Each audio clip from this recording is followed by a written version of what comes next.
everybody's smiling and happy. I had to like stop and like take a moment and go, this is priceless, man. I almost want to tear up because it's like, I come from, a middle-class family. Who ever thought I would have this kind of property? Like, but because we had the vehicle and we put into action, we're living this at no cost to us while other people are paying our mortgage. I mean, it's incredible. Hey everybody, welcome to Pink TV. I'm Scott, your host here. Really excited to share this interview with you coming up with one of our affiliates. His name is Shawn. He's based in Los Angeles, California. And this is an education channel, so we don't really do a lot of promoting or selling. But I will tell you this, after the interview, if you are interested in finding out ways to work with us, we'll have some information or in the link or description here in the page. Love to talk to you, see if there's a potential synergy for you and for us and what we do. We love working with new people, always looking for folks around the country that might fit kind of the mold that we have and values and character traits line up with ours. That is you, let us know. But you're going to love this interview because Shawn came to us about 3 years ago, not one iota of real estate experience, not one, but he has a great heart. He had the ability to take action and ultimately was coachable, which is one of the biggest things I tell my kids that I want them to always be coachable. I think it's one of the best traits that you can have. The day you stop learning is the day they're shoveling dirt in your face. My uncle used to tell me that. It is so true. Never stop learning. And when you're coachable and you desire to learn more and you can put it in action, it's amazing what can happen. So Shawn comes to us, no experience, and within 3 years, he has controls millions of dollars worth of real estate, short-term rentals, and long-term as well. He has done flips. He's in the middle of a few flips right now. Just put one under contract. We talk about briefly here, $1.8 million, and it's worth about 3.233. He's got a lot of great things going on. In fact, we joke his nickname has become the man on fire. You ever seen that movie? There's this GIF that shows a man walking on fire, and that is Shawn. The guy is on fire, and of course we couldn't be more proud of him and honored that he is a part of our Pink family here. So if he connects with you and you like what he's accomplished and you think that could be a fit for you, look us up. We'd love to talk to you as well. If not, enjoy the interview, some really good stuff. Hope you get some good takeaways, and we will see you back here really soon. So big question is, who is Shawn? Who is this man that we keep talking about? This guy that the man on fire, as I'm chuckling as I say that, but I've got to tell you aside and I want to tell you to your face, as I've said to you on the phone, but I want to share it in public. Shawn, I've told you how proud I am of you. I've told you that how you have gotten into this and taken action and the changes in your life and just the fact that you are the man on fire. That's the back and forth gift that we have, is this man on fire burning, is because you've just have taken off, man. And so on a personal level, professional level, and certainly, in the public forum here, I want everyone to know how proud I am of you. You've done a great job, and I know you're just beginning. So that puts a big smile on my face. So do me a favor, just tell me a little about where you live, a little about yourself. Everyone loves the personal, and when you joined Pink affiliate program. Yeah, so my wife Cheryl and I and our son Aiden, he's 3, we live in a suburb of LA. We got started with Pink just before Aiden was born. Actually, Cheryl was pregnant, and so he was born May 20th, 2019. So we got started. We actually got started March, I think. Yeah, March, and I came out for a training. Cheryl wasn't able to make it. Obviously, she's pregnant. We were really excited about it, and had an amazing training, but didn't actually start working the business probably for 6 months after that, just because being a new dad and all the stuff and helping my wife, and she was home. So, that's where we met the Pink family, heard about the Pink family, saw Michael Matthew on VIP Financial, and I was a student with them. And then when I heard Michael talk about Pink and the business model, it just clicked. So I reached out, had our call, and now we're here today. So we're super excited to be part of the Pink family. Yeah, we're excited to have you. Well, I think, and I know the answer, but just for the sake of the interview, what real estate experience did you have before you joined Pink? So I had zero experience with real estate. Well, yeah, zero experience. So I was in ministry for a very long time. I travel and I speak at churches. I was starting to write my first book. And when I saw Pink, about maybe 6 months before Pink, my friend was in real estate, my friend Bronson, and he was buying properties in Ohio. Actually, he was buying like 40, 50,000. And then doing buy and hold, and he had 3 properties. And my wife and I were talking about real estate before we were married, about this could be a vehicle for us to create wealth. And she had already had a property. She bought a duplex, and her uncle is in real estate, but I had no real estate experience. And then I went on a trip to see these homes for sale, to meet with contractors, with my friend Bronson. It intrigued me. And then right after that, I signed up with his mentor. She's a woman. She's an amazing Christina out here, Suter. And I did a class with her. It was like a 3-month class, investing, and it was awesome. But after that, I didn't do anything. And that's when I started watching a lot more YouTubes, and I saw VIP, and then that's kind of how. So I literally had no experience actually doing anything. I took 1 class, and I was fired up about it, excited about it, and then came across VIP and came across Pink, and I was like, this is the vehicle, because I just figured what made the most sense to me was the training and equipping and having a coach. Because I had no experience, I thought, wow, they've already done it. It's like business in a box. They will walk me through it.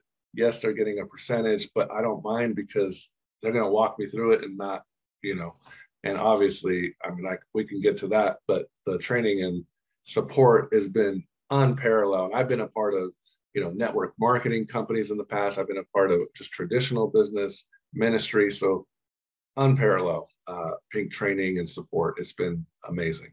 Thank you. And we take great pride in that, and that probably means more than anything you could say on this interview here. So, Shawn, I'm gonna skip ahead a little bit, but I've got to tell you, what is the dollar figure of real estate you've transacted, just the gross dollar figure in 2022 as we sit here? I'm going to kind of dive into some of these, and you may not even have done the math on that yet, but I know you have do you know that off the top of your head, by the way, what the total dollar figure of real estate you've transacted this year is? I honestly don't. I've been so in I'd have to go look. But it's been my highest year up until now, and the year's not even over. So prior to even starting this interview, you just put a house under contract for $1.8 million. You got about a 350 rehab, and conservatively, we're talking high 2s and maybe low 3s. So right there would be $2 million. I know you've got a couple Airbnbs. I'm going to ask you about those, but my math says probably over $5 million in real estate that you've transacted in 2022, and we still have we have the fourth quarter and some of the third quarter still to go. Am I too far off base on that number?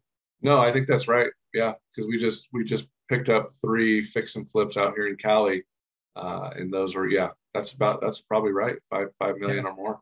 Yeah, I'm skipping ahead, but I just was so. Well, Shawn, one of the most common, I think, I'll call them objections, but maybe obstacles to people moving forward with us, and really anybody, are fear factor. Fear drives a lot of things. Whether people call it fear, they call it anxiety, they call it many different terms. But I think the root of what holds people back from making moves in their life, whether it's anything, is somehow rooted in fear. And so very, very normal and certainly understandable. But as we look to, maybe talk about the elephant in the room, what fears did you have, if I might ask, prior to joining? And did you have any initial fears? And I know we've talked about Cheryl having some initial apprehensions, and obviously at this point that has shifted. But in fact, it's done a 180, because we've had a chance to meet with her a couple of different times. And so, but what were your initial fears before making the commitment to join Pink, and same with Cheryl, if you don't mind me asking? Yeah. Just where I was at in my life, I was living at a place. I'm a person of faith, and I had kind of took down that elephant of fear. I don't live with fear. I don't even honestly understand what that is like anymore, but I could understand why people would have fear. The fear of loss, the fear. I think most people, and this was me before, where I was at. What I would have said, I don't, because I know who I am and I know my value. So I would have said, I don't deserve this. And if I fail, I'm going to lose. I might, put in a bad situation with my wife. It's almost like a gamble. It's a big investment.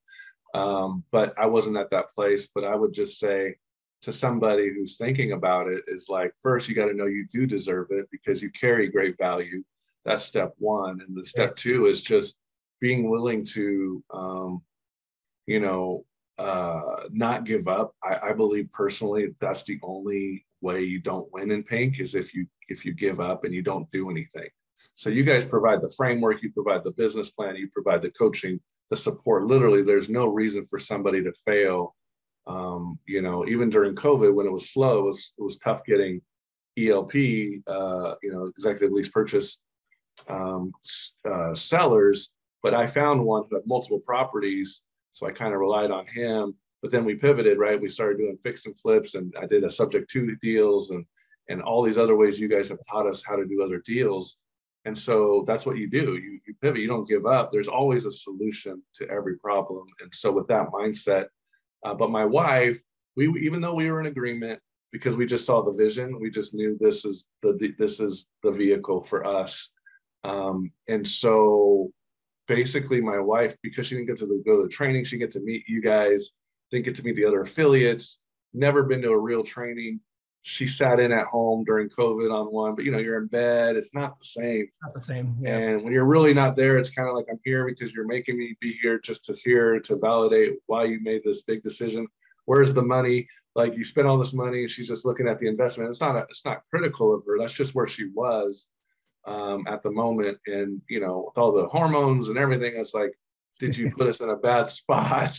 Sure. We prayed about it. We believe this was it. But still, again, it's just the thoughts and the what ifs and, trying to go, we'll be in the same situation, 6 months from now.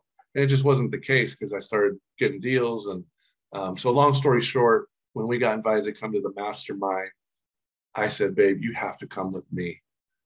We have a great marriage. But the reality is even though we were on the same page on paper, really in her heart, I think she was still unclear. She didn't see the big picture. I saw the big picture. This is life-changing. If we put our head down to go to work, we could change our family history, our family lineage, leave an inheritance to Aiden and our kids and kids. And I love my parents. They're not entrepreneurs though, right? They're W-2s, they're teachers. I love them. They provided for us, but I didn't want that life. I've never wanted to work for somebody else. I wanted to be financially free. I want to be able to go do ministry, and I do, without ever charging to speak or anything like that. And so there's just a freedom there, and you can't bless people if you don't have money. And I love helping people. I believe in people. And so, yeah, man. So when she came to the what's it called? The mastermind. And after the first day of training, she came home, at our Airbnb that we stayed at. And she's like, Shawn, this was amazing, And after that, she started dreaming, and she was like, the sooner we can get out, because the goal, I didn't tell you guys this, but the goal is she's a pharmacist at CVS. She was a manager when we started. And the goal was to replace her income entirely. First, with a couple, like, get her not being a manager, so there's not the pressure, all the extra headaches, and then going part-time. And then eventually, we want to have another baby. We're trying right now. So we want her to be home, and we want to do ministry together. We want to do business together. We want her to be home with our son, Aiden. So, and hopefully another baby. And so great news, if I'll just skip ahead, is like, because of that, it changed our marriage. And now we're on the completely same page, vision on paper and in art. But the reality is now she's like, babe, I got to help you. I want to help you, and now she's like, she wants to get this done fast because she wants to get out of her job. Like, she really sees the light at the end of the tunnel. And so literally, and it's just the last, probably 2 weeks, she's made the decision, because they're closing her store, to step down from being a manager and just being a staff pharmacist. So we hit goal one, man. And that's incredible. And she's so excited. And since then, it's like, we've had 3 deals in 2 weeks, fixed, taken down, and there's no stopping us. Like, I just believe in our team, and we've created an amazing team and connections and relationships. And then we have you guys looking over every deal. And I mean, it's just a blessing, man. I can't even put it all in words. Well, yeah, those were fantastic. I've got to tell you, and thank you for all sharing all that. I'll say a couple of things that really jumped out at me with that answer. So fear, and this might be more spiritual, but the acronym false evidence appearing real. I've always thought that, and again, whether it's faith-based or just kind of in the world, but so many things that appear as though they really aren't, but your mind gets going. And what you said about deserving it, that's so powerful. I can promise you somebody watching this is in their mind, and they may never admit it, they don't subconsciously, maybe even consciously feel that they deserve a better life or deserve to have nice things or deserve to make money or deserve to be successful. And when you have that mindset, you're killing your dream before it even can manifest. You're hindering yourself, tying your arms behind your back with that disbelief, and it's false. People do deserve it, and you have to value yourself. And of course, you said it great, you only fail when you quit. It's when you stop showing up every day is ultimately when failure is. And I think the one other thing that jumped out is just the fact that, and I've had this conversation a few times recently, look, people can go it alone, and they can take their lumps in the school of hard knocks, and if they are tenacious and they persist and they don't quit, they'll get there someday. But when you don't have a coach, a mentor, you don't have a program or company or people to plug into, you're extending your path to success by that many years, because you're not going to take the lessons and hard knocks that others have had before you. So I just want to reemphasize the value of having people in your corner, people that can look over your deals and kind of give you that coaching and that mentorship. So, well, Shawn, as you mentioned, COVID threw the world a curveball. There's an argument that we're still working through some of the things. Certainly, living life after COVID has been crazy for the world, and as we get back to normal. But there were pivot points in there. The market shifted, the market changed. It was beyond what anyone thought was going to happen. Right. But in business and life, you've got to be flexible. You've got to pivot when things are kind of revealing themselves. So when we decided to pivot and go towards what you kind of call the fix and flips, one of the components there was not just the fix and flip, but also raising or finding private money. And so, and you told me a story the other day for when you were putting your list of people on a whiteboard and a white piece of paper, and the numbers you were talking were, big thinking, and not everyone was thinking that same. And so what was kind of the breakthrough for you when it came to private money, and I guess your thoughts surrounding that, and ultimately how has that worked with you and helped you to take down some of these deals that you're talking about? Yeah. So originally, when we did the mastermind training, we went through all the finding private investors and stuff. I think at first it wasn't a fear like I'm scared, but because of some of the things in my past, decision making when I was not the same person I am today, I was a little hesitant to go to people and ask for money, and I hadn't had that much success yet. But what I remembered was, even if I hadn't had a lot of success in Pink and closing deals yet, I believed in the business model, and I believed in you and Michael and Dan and the whole team, Kyle, our coaches, who've done thousands of deals. And so it just hadn't popped yet. And then once we bought we took out a home equity line of credit for ourselves so we could go buy properties ourselves in the short-term rental space, I just felt like something shifted. I was like, okay, and then I started telling, friends like, oh, what do you do? And then I just started telling more and more people about, even though I had been in a long time, I really haven't told as many people as I should. I'm not always talking about what I do.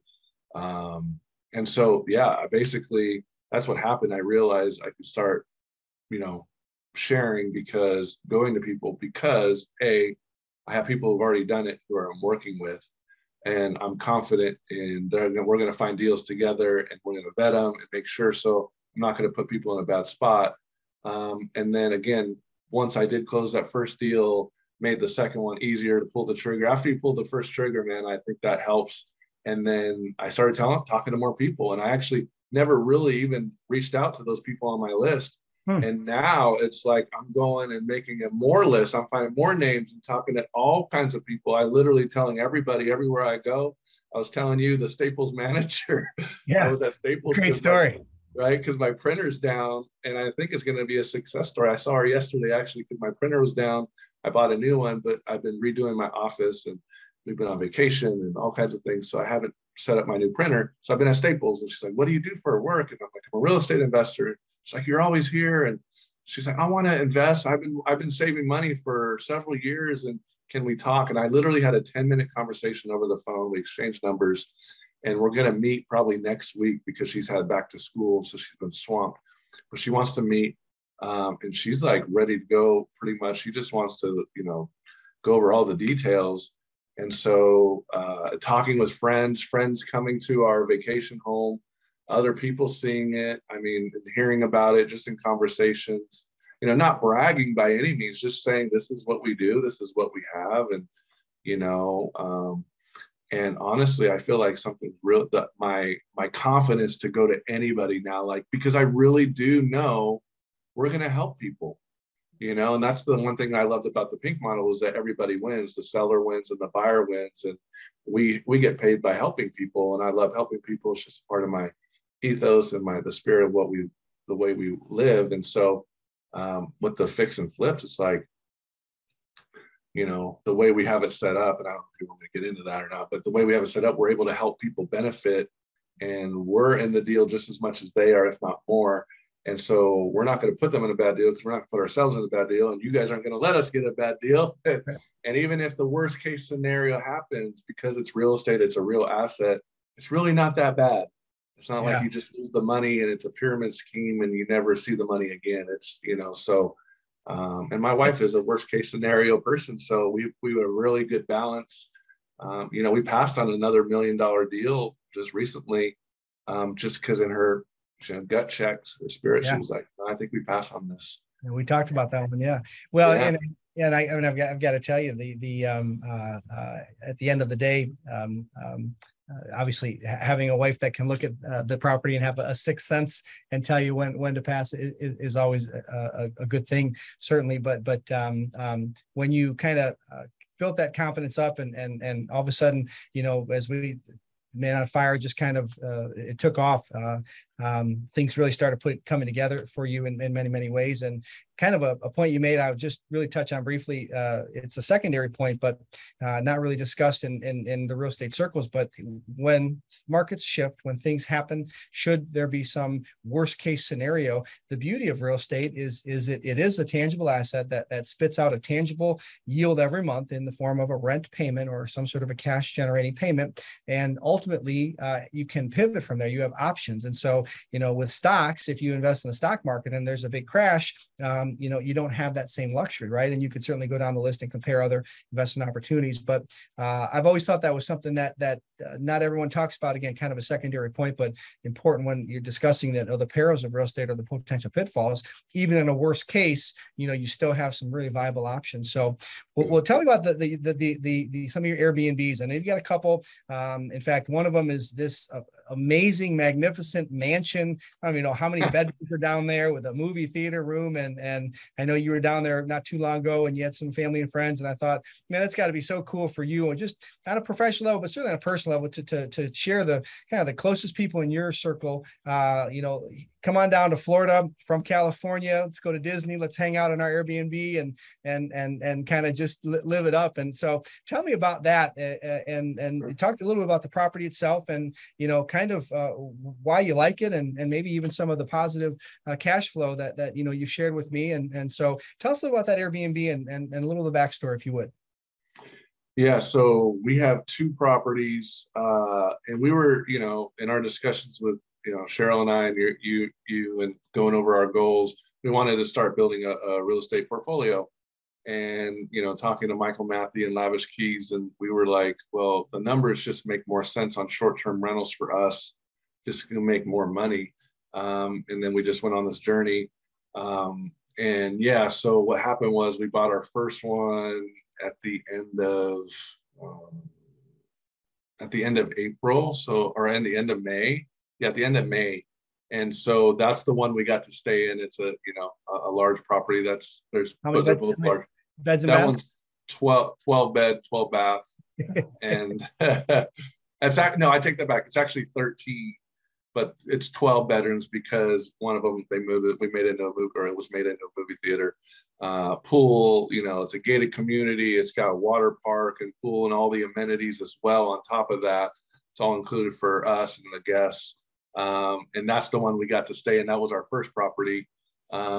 And I'll tell you, just like what you were saying, like, obviously we got involved financially. We want to create wealth. This is our long-term wealth. It's not, honestly, even if we didn't make money, but they were paying, all our expenses were paid, that's great, because we know where that's going to be in 10 to 15 years. But walking in that when we went on vacation, man, we invited some of Cheryl's friends and her family, and then we'll do my family and some of my friends on another trip. But uh, just looking around, everybody talking in the living, it's a big living room and kitchen, and everybody's smiling and happy. I had to like stop and like take a moment and go, this is priceless, man. Like it really is. And I almost want to tear up because it's like, I come from, a middle-class family. Who ever thought I would have this kind of property? Like, but because we had the vehicle and we put into action, we're living this, and they got to stay for free. Just being able to celebrate, went to Disney World and the parks and stayed there for 10 days at no cost to us, while other people are paying our mortgage. I mean, it's incredible. And so we had a great time. And then we've actually hit our number. I don't know the exact numbers because I've been so busy with all the other real estate stuff, but I do know, obviously, we're cash flowing every month. We haven't had that long, but even on the slow months, you're still going to cover by far, the expenses. And we already hit we had a goal for that property. And I think in the first 3 months, we've already almost hit our goal. I can't remember the exact number, it's slipping my mind, but for the year, like the bookings we've already done, like I can't remember if it was half or a little over half of the bookings. So now they just got to fill the rest in, and we're going to do very well. And then we literally just picked up the one, our second one. That's a 14-bedroom, 11 bath, and same thing in a separate, different community, a gated community with a water park, big pool, game rooms, movie theater in our house. We haven't stayed at that one yet, and it was just another home run. So, we're super excited about that. Literally, it just came on board. August was our first month of being in business, and we had to use the previous company the seller was with that we bought, unfortunately. But now we're officially with Lavish Keys, our property management company, and they're amazing. And we love them because they're just they're night and day from all the other people out there. Really, they're amazing. So yeah, man, and we're excited for what that's going to do. And that's starting to book. It takes a little bit to get going, right? They got to switch over everything and then start doing their process. So we know that, we're not concerned. And we're super excited about that property as well. Yeah, you should be.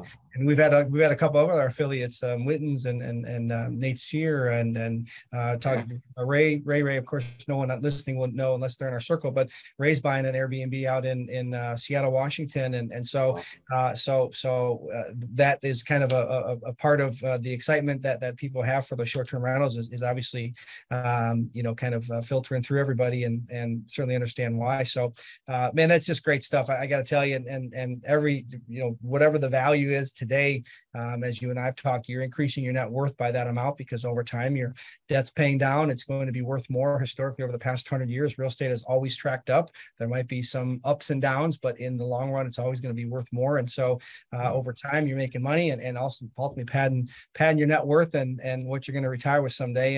And I love what you said at the very beginning. You're really creating generational wealth, and you're changing the trajectory of your family and your children and your grandchildren that you don't have yet. Still working on baby number 2. So yeah. That's really, really good stuff.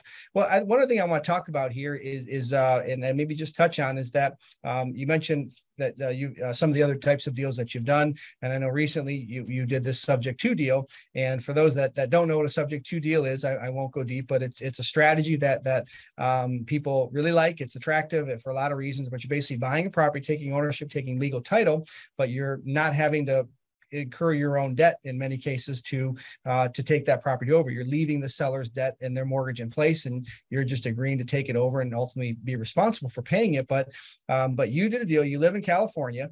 You bought a house that didn't cost you any money in Wisconsin, and ultimately did what you did and did what we trained and flipped it and made, I don't know, 20, 25, 30 grand somewhere in there, if I'm not mistaken. But I share that not so much as a deep deep dive, but to show that one of the things we like to do training, we want to arm you like a Swiss Army knife. We want you to have every type of bullet in your gun that, when a deal crosses your desk, whatever type, you have the know-how to at least identify if it's a deal, and in many cases be able to take that deal down. And so again, not in a deep dive necessary, but as far as that was concerned, just give me maybe 2 minutes on that deal, just for the sake of sharing that. Here you're talking about these 14-bed McMansions in Orlando, these short-term Airbnbs that are going to be amazing for your net worth in the long run. You're also doing deals where you're flipping out of them and making little chunks of money that help along the way. So tell me just a little bit about that deal, if you would.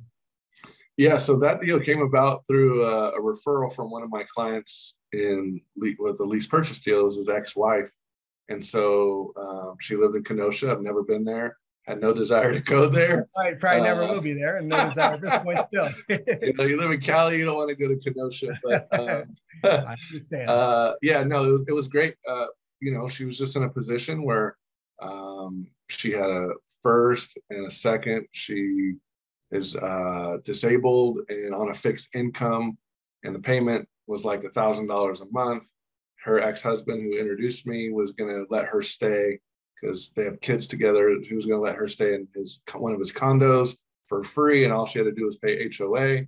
So she was pretty much like, I don't care. And she had a second with a pretty large amount on the second, and she never paid it. And so she had all this debt. And so we basically took over her payments.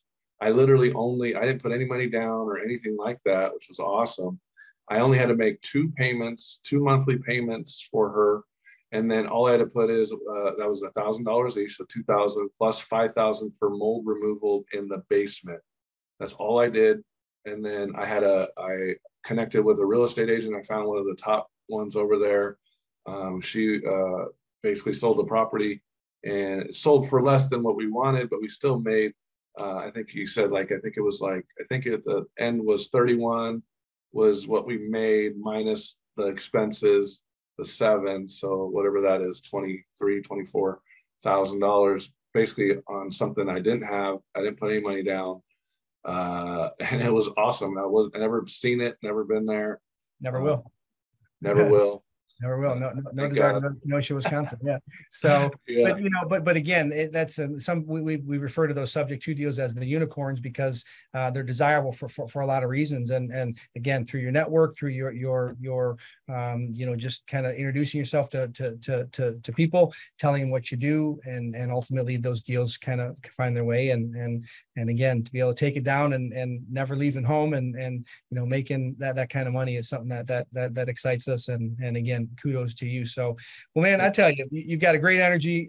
These things we tell you behind closed doors. We're honored to have you as part of our family. And it's guys like you that help us tell other people about Pink and why we're so proud of it and why we are so excited for the future here. And it's guys like you that make us tick, that keep us going and give us that kind of shot in the arm of energy. So I want to say one more time, man, I'm proud of all your success. Shawn, I know, and it's just beginning. We're scratching the surface here, and whatever the market does here as we go through this kind of uncertain time, real estate is always going to be an avenue that even in fluctuations isn't going to change what's out there and the potential for it. So man, keep it up. Thank you for your time. I'm gonna give you kind of an electronic zoomed in high five here and appreciate you, man, but keep it up and looking forward to a lot more from you. Thank you. Appreciate it. Love you guys. All right, man. We love you too, Shawn.